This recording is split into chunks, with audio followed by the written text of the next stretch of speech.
দুনিয়ার মধ্যে যদি আপনি হালাল পথে চলতে চান, আপনার বন্ধু নির্বাচনে আপনি খুব সচেতনতা অবলম্বন করা দরকার। বন্ধুটা যদি হারাম টারাম কাজে লিপ্ত থাকে, এর সাথে বন্ধুত্ব করবেন না। ক্বালা রাসূলুল্লাহ সাল্লাল্লাহু আলাইহি ওয়াসাল্লাম, নবীজি বলেন, আর রাজুলু আলা দীনি খলিলিহি ফালয়ানজুর আহাদুকুম মাইয়ুখালিল। মানুষ তার বন্ধুর রীতিনীতির অনুসারী হয়। তোমাদের প্রত্যেকে যেন সতর্ক থাকে সে কাকে বন্ধু বানায়। তোমাদের প্রত্যেকে যেন সতর্ক থাকে সে কাকে বন্ধু বানায়, সঠিক কাউকে কি সে বন্ধু বানিয়েছে কিনা। যদি সুদখোররে বন্ধু বানায়, কিছুদিন পর এটা আপনারও সুদখোর বানাবে।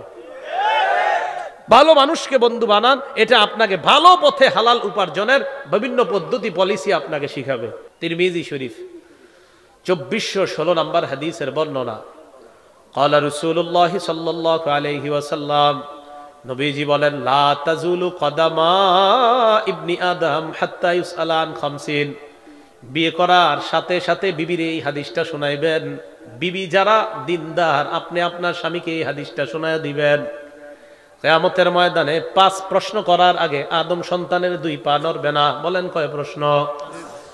1 নাম্বার, আন উমরিহি ফিমা আফনা, জীবন কোন কাজে কাটাইছো।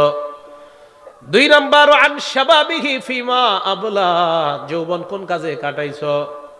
3 নাম্বার, ওয়া আন মালিহি মিন আইনা ইকতাসাবা, সম্পদ কি হালাল পথে কামাই করেছো নাকি হারাম পথে কামাই করেছো।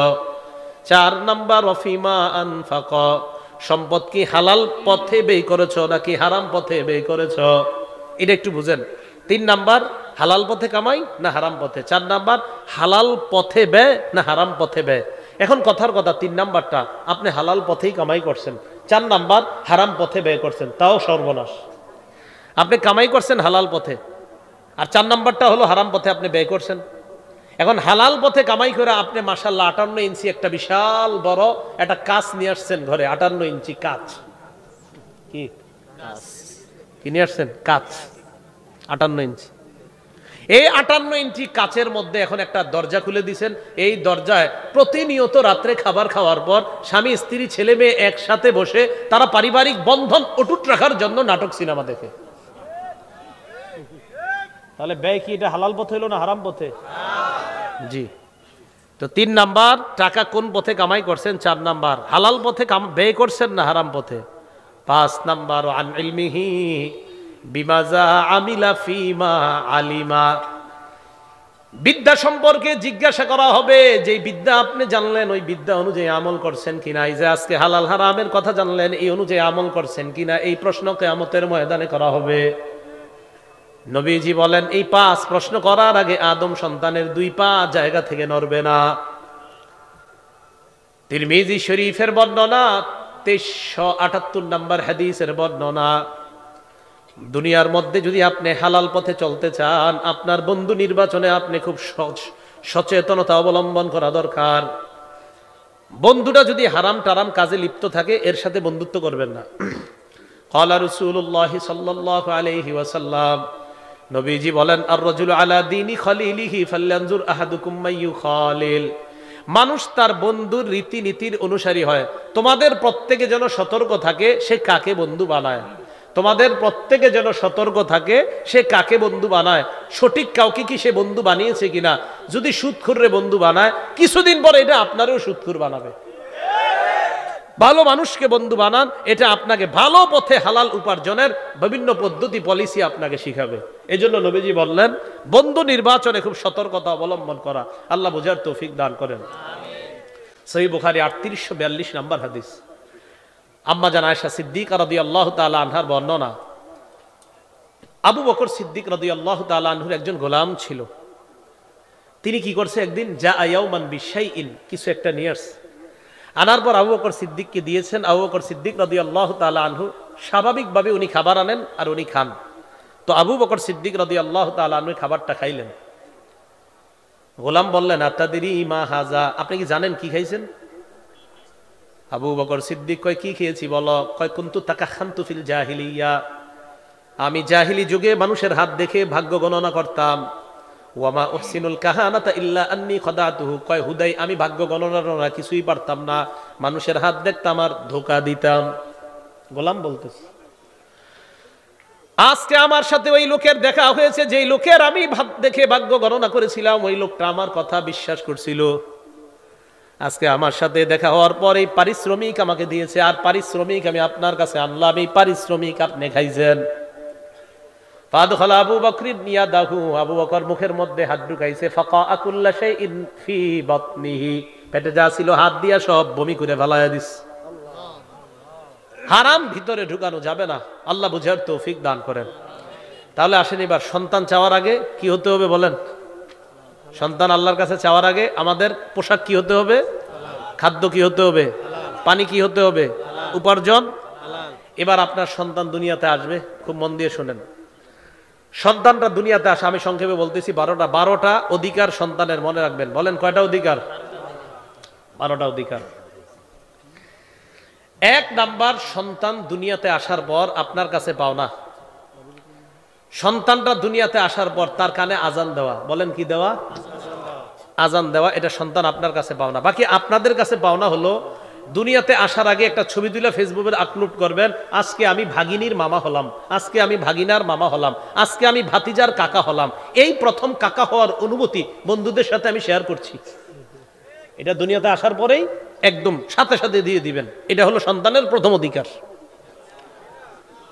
প্রথম অধিকার আজান দেওয়া। বলেন কি দেওয়া? আহা, এইগুলা অনেকের খারাপ লাগবে। এইগুলা কেন করেন? আসলে এটার ছবি তুলে ফেসবুকে দিয়ে দেন। এই সমস্ত ফালতু কাজ ছাড়তে পারেন না? প্রথমে এটার কানে দিবে আজান, না এটা কি ধরো, ওইভাবে ধরো, ওইভাবে ধরো, আজান দেওয়ার নাম সবাই ভুলে যায়। এরপরে এটার ছবি তুলে ফেসবুকে দিয়ে দেয়। আর শয়তানু জাসিমুন আলা কলবি ইবনি আদম, শয়তান আদম সন্তানের কলবের মধ্যে আসন গেড়ে জমে থাকে। কথা মাথায় রাখবেন। ফাইদা যুকিরাল্লাহ খানাসা, আল্লাহর নাম নিলে এটা পিছনে সরে যায়। আর যদি আল্লাহর নাম না নেওয়া হয় তাহলে কি করে? শয়তান ওখানে আসন গেড়ে বসে যায়। এই জন্য হাদিসের মধ্যে আসছে, কখনো সন্তান যখন দুনিয়াতে আসে তখন খনাসাহুশ শয়তান, শয়তান ওই সন্তানকে এইভাবে খোঁচা মারে। রাসূল বলেন, যখন ওই সন্তানকে আল্লাহর নাম শোনানো হয়, জাহাবা, শয়তান তখন পালিয়ে যায়। কিন্তু আপনারা কি করেন? একদিক দিয়ে তো শয়তান ওরে খোঁচা মারছে, দ্বিতীয় দিক দিয়ে আপনি চাচারে শয়তান খোঁচাইয়া নিয়ে গেছে ফেসবুকে ছবি তোলার জন্য। এক তো ওরে শয়তান খোঁচা মারছে, দ্বিতীয় আপনার অভিভাবক আপনারও শয়তান খোঁচা মারছে যে যা ছবি তুল তাড়াতাড়ি। অথচ রাসূল বললেন আজান দাও, আপনি কি করলেন? তিরমিজি শরীফের বর্ণনা, নাসাই শরীফের বর্ণনা, তিরমিজিতে অনেকগুলো বর্ণনা, নাসাইর 4220 নম্বর হাদিসে আসছে। উবাইদুল্লাহ ইবনে আবি রাফি তার থেকে বর্ণনা, তিনি বলেন, রাআইতু রাসূলুল্লাহি সাল্লাল্লাহু আলাইহি ওয়াসাল্লাম আযানা ফি উযুনিল হাসান ইবনে আলী ইবনে আবি তালিব রাদিয়াল্লাহু তাআলা আনহুমা হিনা ওয়ালাদাতহু ফাতিমা আলাইহাস সালাতু ওয়াস সালাম বিস-সালাহ। হাসান রাদিয়াল্লাহু তাআলা আন যেদিন জন্মগ্রহণ করলেন, আমি তাকায় দেখলাম সেদিন হযরতে হাসানের কানে আল্লাহর নবী নামাজের যেই আজান, অবিকল ওই আজান দিতে আমি দেখলাম। নবীজি নামাজের যে আজান, ওই আজানটা হযরত হাসানের কানে দিছে। তাহলে 1 নাম্বার আজান দেওয়া। আজান দেওয়ার, যদিও আপনি আজানটা দিবেন, এই আজান দেওয়ার পরে আরেকটা কাজ, সেটা হলো তাহনিক করানো। এটা দ্বিতীয় অধিকার। বলেন কি করা? তাহনিক।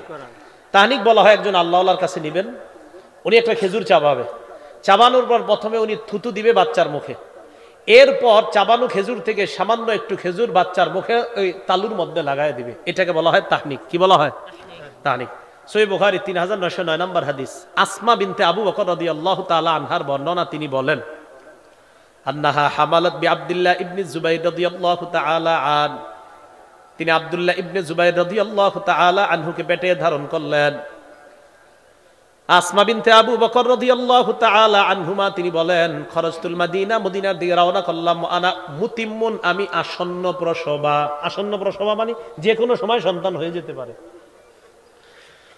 রওনা করার পর আতাইতুল মাদিনা, মদিনায় গেলাম, নাযালতু বিকুবা, কুবা নামক জায়গায় অবতরণ করলাম। ফাওয়ালাতু আব্দুল্লাহ ফাওয়ালাতুহু, আমি আমার সন্তান আব্দুল্লাহ ইবনে জুবাইরকে সেখানে প্রসব করলাম। পরে দেখেন কি কয়, ফাতাইতু বিহি নবিয়্য সাল্লাল্লাহু আলাইহি ওয়াসাল্লাম, আব্দুল্লাহকে আল্লাহ নবীর কাছে নিয়ে গেলাম। ওয়াদাতুহু ফি হাজরিহি, আল্লাহ নবীর কোলের মধ্যে দিলাম।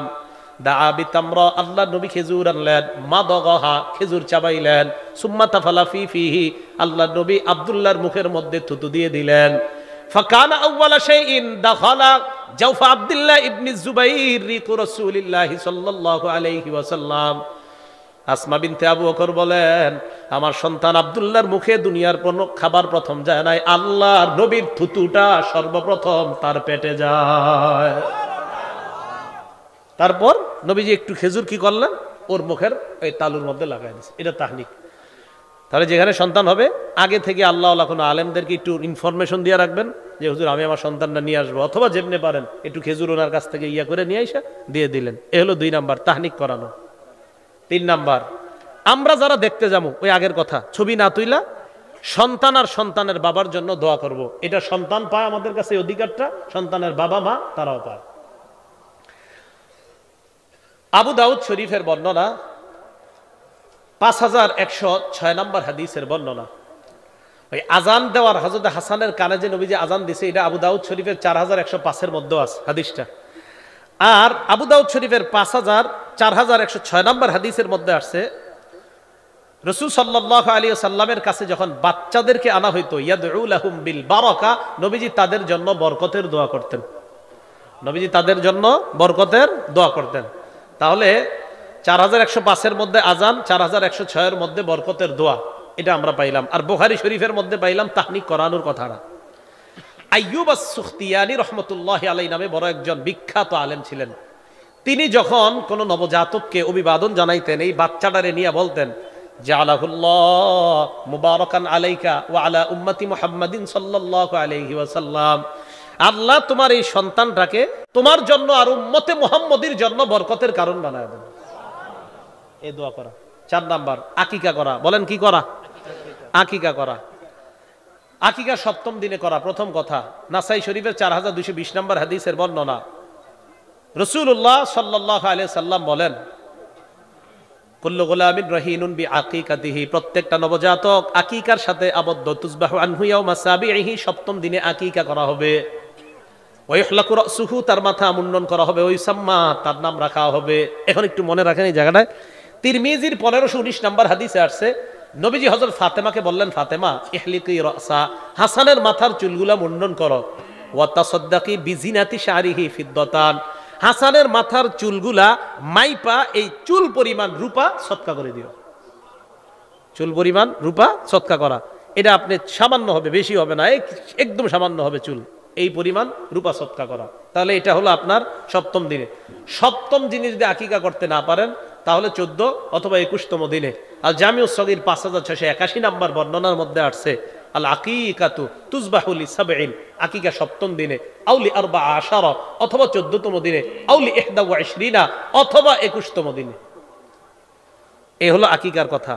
আকিকার ক্ষেত্রে ছেলের জন্য আকিকার দিবেন 2টা, মেয়ের জন্য 1টা। তিরমিজির 1513 নম্বর বর্ণনার মধ্যে আসছে, রাসূল সাল্লাল্লাহু আলাইহি ওয়াসাল্লাম ছেলের জন্য বলেছেন 2টা পশু, মেয়ের জন্য 1টা। কারো যদি সামর্থ্য কম থাকে সেক্ষেত্রে ছেলের জন্য 1টা দিলে হবে। তিরমিজির 1514 নম্বর হাদিসে আসছে, আক্কা রাসূলুল্লাহ সাল্লাল্লাহু আলাইহি সাল্লাম আনিল হাসানি বিশাত, নবীজি হযরত হাসানের আকিকা দিয়েছে 1টা খাসি দিয়ে। কয়টা? তাহলে সামর্থ্য যদি কারো কম হয় 1টা দিয়ে দেন, তাও আদায় হয়ে যাবে। আকিকার গোশত সবাই খেতে পারবেন। বলেন কি বললাম? আকিকার গোশত যার আকিকা, ওরেও যদি খাওয়াইতে পারেন ওরেও খাওয়াইতে পারবেন। ও তো আর খাবে না, কথার কথা। মা খাবে, বাপ খাবে, দাদা দাদি সবাই খেতে পারবে, নানা নানি সবাই খেতে পারবে। এরপরে যদি কন্যা হুজুর কেমন দেখা যায়, এটা খাওয়া যাবে না, তাহলে আমার জন্য পাঠিয়ে দিন। আপনারা পবিত্র খাদ্য খাবেন না তো কি করা? এটা পবিত্র খাদ্য, তো এটা কেন খাবেন না? 5 নাম্বার, সুন্দর নাম রাখা। সন্তান আপনার কাছে অধিকার পাওনা। আন আব্দুল্লাহ ইবনে আব্বাস রাদিয়াল্লাহু তাআলা আনহুমা قال, আব্দুল্লাহ ইবনে আব্বাস রাদিয়াল্লাহু তাআলা আনহুমার বর্ণনা, قد علمنا حق الوالد فما حق الولد يا رسول الله, হুজুর পিতার হক আমরা জানি, সন্তানের হক কি একটু আপনার কাছে জানতে চাই। নবী বললেন, আইয়ুহসিনা ইসমা, সন্তানের সুন্দর একটা নাম রাখা, ওয়ায়ুহসিনা আদাবা, শিষ্টাচার শিক্ষা দেওয়া। সুন্দর নাম রাখা এটা সন্তান পাওনা। 6 নাম্বার, সন্তানকে তরবিয়ত শিক্ষা দেওয়া। শ্রেষ্ঠ তরবিয়ত নামাজের তরবিয়ত। আবু দাউদ শরীফের 495 নাম্বার হাদিস, ক্বালা রাসূলুল্লাহ সাল্লাল্লাহু আলাইহি ওয়াসাল্লাম, নবীজি বলেন, মুরু আওলাদাকুম বিসসালাহ ওয়া হুম আবনাউ 7 সিনিন, সন্তানকে নামাজের আদেশ দাও যখন তার বয়স 7 হয়। ওয়াদরিবুহুম আলাইহা ওয়া হুম আবনাউ 10 সিনিন, তাদেরকে প্রয়োজনে মৃদু আঘাত করো যখন তাদের বয়স হয় 10। তাদের বয়স কত হয়? 10। ওয়াফাররিকু বাইনাহুম ফিল মাদাজি'i, তাদের বিছানা আস্তে আস্তে আলাদা করে দাও। এটা মাথায় রাখবেন। নবীজি সাল্লাল্লাহু আলাইহি সাল্লাম বলছেন, আবু দাউদ শরীফের 4018 নম্বর হাদিসের মধ্যে বলছেন, লা ইউকজির রাজুলু ইলা রাজুলি ফি সাওবিন ওয়াহিদ, এক পুরুষ আরেক পুরুষের সাথে এক কাঁথা, এক কম্বল, এক লেপের নিচে ঘুমাবে না। ওয়ালাল মারআতু ইলাল মারআতি লা তুফজিল মারআতু ইলাল মারআতি ফি সাওবিন ওয়াহিদ, এক কাঁথা, এক কম্বল, এক লেপের নিচে দুই মেয়েও একসাথে ঘুমাবে না। সামর্থ্য আছে তো দুই খাট আলাদা করেন, সামর্থ্য নাই এক খাটে মাঝে কোলবালিশ দেন। ছেলে দুইজন হলে তাদের দুইজনকে আলাদা কাঁথা, কম্বল, লেপের ব্যবস্থা করে দেন। এটা ইসলাম। তো 6 নাম্বার তরবিয়ত শিক্ষা দেওয়া। 7 নাম্বার সুশিক্ষায় শিক্ষিত করা। বলেন কি করা? সুশিক্ষায় শিক্ষিত করার শ্রেষ্ঠ শিক্ষার নাম কোরআন। সবাই এই কথাটা জোরে বলেন, কি শিক্ষা? কোরআন। এটা সবচেয়ে শ্রেষ্ঠ শিক্ষা। সহিহ বুখারীর বর্ণনা 5017 নম্বর হাদিস, ক্বালা রাসূলুল্লাহ সাল্লাল্লাহু আলাইহি ওয়াসাল্লাম, নবী বলেন, খায়রুকুম মান তাআল্লামাল কোরআন, তোমাদের মধ্যে সর্বোত্তম ওই ব্যক্তি যে কোরআন শিখে ও আল্লামা, অন্যকে শিখায়। এটা হলো 7 নাম্বার। 8 নাম্বার, জীবদ্দশায় যদি আপনি সন্তানদের সম্পদ বন্টন করে দিতে চান, সমানভাবে দিবেন। জীবদ্দশায় যদি চান যে সম্পদ বন্টন করে দিবেন, সমানভাবে দিবেন। মেয়ে ছেলে উভয়েরই সমান দিবেন। এটা কি বললাম? না না, জীবিত থাকতে দিতে হবে সমানই। না কি আবার আপনি জীবিত থাকতে তো তারা আপনার সম্পত্তির মিরাসই হয় নাই এখনো, তারা সম্পত্তির ওয়ারিসই হয়নি। আপনি মারা যাওয়ার পরে হবে ছেলে যা পাবে মেয়ে তার অর্ধেক পাবে। এটা মারা যাওয়ার পরে মিরাসের মাসালা আসবে, কারণ আপনি তো এখন আরো 10 বছর বাঁচতে পারেন। ওই 10 বছরে আপনার সম্পত্তি আরো বাড়তেও পারে, কমতেও পারে। তাই মারা যাওয়ার পর হবে মিরাসের মাসালা। জীবদ্দশায় যদি বন্টন করতে চান সমানভাবে। হ্যাঁ, কেউ যদি কম বেশি দিতে চান সন্তানকে, ফতুয়া বিভাগ থেকে লিখিত ফতুয়া আনবেন যে হুজুর আমি আমার ছেলেরে এই কারণে বেশি দিব আর ওই ছেলেটা গাঞ্জা খায়, মদ খায়, এটারে কম দিব। এটা কথার কথা। তো এই কারণ দেখায় ফতুয়া বিভাগ থেকে ফতুয়া আনবেন যে আমি এই কারণে বড় সন্তানকে একটু বেশি দিতে চাই, ছোট সন্তানকে কম দিতে চাই। এটা আমার জন্য বৈধ আছে কিনা ওলামায়ে কেরাম লিখিত ফতুয়া দিবে, তারপর মাসালা আদায় করবেন। এটা জীবদ্দশায় যদি সম্পদ বন্টন করেন। কথাটা মনে রাখবেন। মুসলিম শরীফের 1623 নম্বর হাদিস, সাহাবীর নাম নু'মান, বাপের নাম বশির। বলেন, নু'মান রাদিয়াল্লাহু তাআলা আনহুর আব্বার নাম বশির রাদিয়াল্লাহু তাআলা আনহু। এই বশির রাদিয়াল্লাহু তাআলা নু'মান রাদিয়াল্লাহু তাআলা আনহুরে কিছু সম্পদ দিয়ে দিছে দুনিয়াতে থাকতেই। দিয়ে দেওয়ার পর হাত ধইরা নবীজির কাছে নিয়ে গেছে। কেউ মামু এইভাবে হাত ধইরা নবীজির কাছে নিয়ে গেছে এইভাবে। তো নিয়ে নবীজির কাছে এইভাবে নিয়ে গেছে, নিয়ে বললেন, ইয়া রাসূলুল্লাহ নাহালতুন নু'মান কাজা ওয়া কাজা।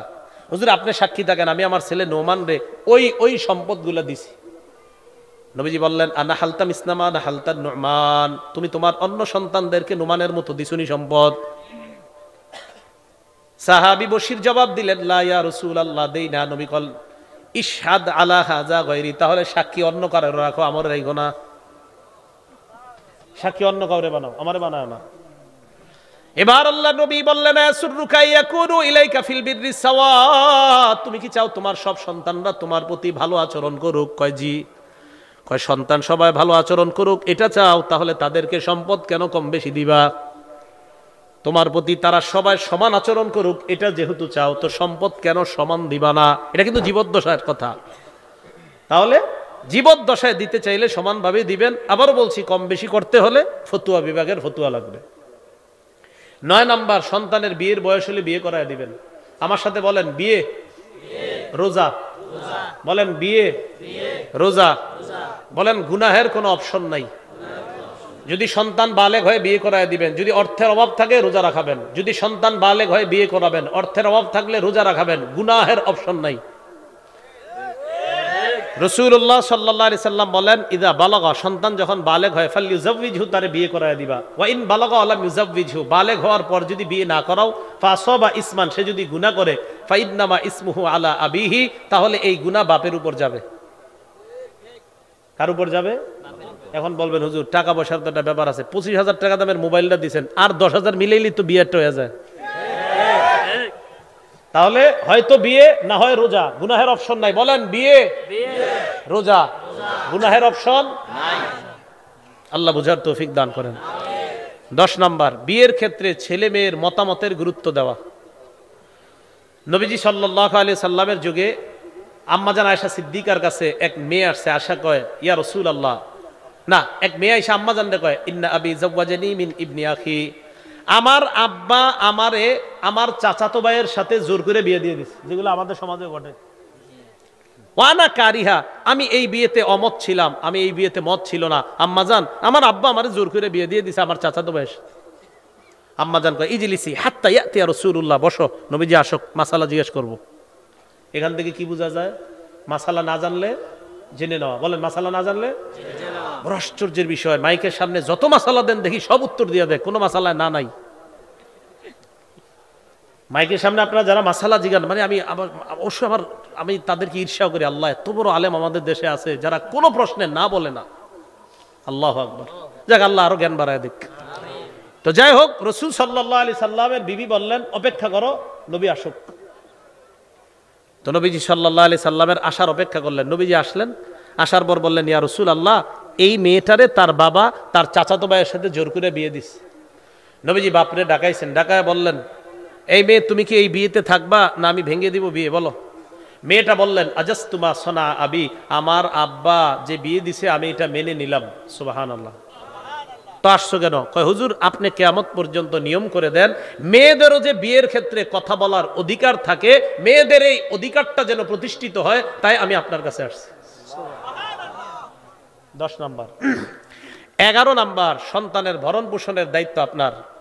আবু দাউদ শরীফের হাদিস 1532 নাম্বার বর্ণনা, কাফা বিল মারই ইসমান আইয়ুদাইয়া মা ইয়াকুত, কোন বাপের জন্য গুনাহগার হওয়ার জন্য এতটুকুই যথেষ্ট, সে সন্তান আদির খাবার টাবার ইত্যাদির ব্যবস্থা না কইরা ক্যারাম বোর্ড আর তাস খেলার পিছনে টাকা নষ্ট করে, তার জন্য এটাই যথেষ্ট। এটা তার অধিকার, সে তার কাছে পাও না, সে দেয় না। 12 নাম্বার, সন্তানের জন্য বদদোয়া না করা। বলেন কি না করা? সন্তানের জন্য বদদোয়া না করা। রাসূল সাল্লাল্লাহু আলাইহি সাল্লাম বলেছেন লা তাদউ আলা আনফুসিকুম, নিজেদের বিরুদ্ধে বদদোয়া করবা না, ওয়ালা আওলাদিকুম, সন্তানদের বিরুদ্ধে বদদোয়া করবা না, ওয়ালা খাদামিকুম, কর্মচারীদের বিরুদ্ধে বদদোয়া করবা না, ওয়ালা আমওয়ালিকুম, সম্পদের বিরুদ্ধে বদদোয়া করবা না। এই 12টা অধিকার সন্তানের আপনি আদায় করবেন, ইনশাআল্লাহ এই সন্তান বড় হওয়ার পর আপনার অধিকারগুলো আদায় করবে, বৃদ্ধাশ্রমে আপনাকে রেখে আসবে না। আল্লাহ পাক রব্বুল আলামিন আমাদের সকলকে যে কথাগুলো শুনলাম বললাম, সন্তানের অধিকারগুলো যেন আমরা যথাযথ সুন্দরভাবে আদায় করতে পারি, আল্লাহ তৌফিক দান করেন।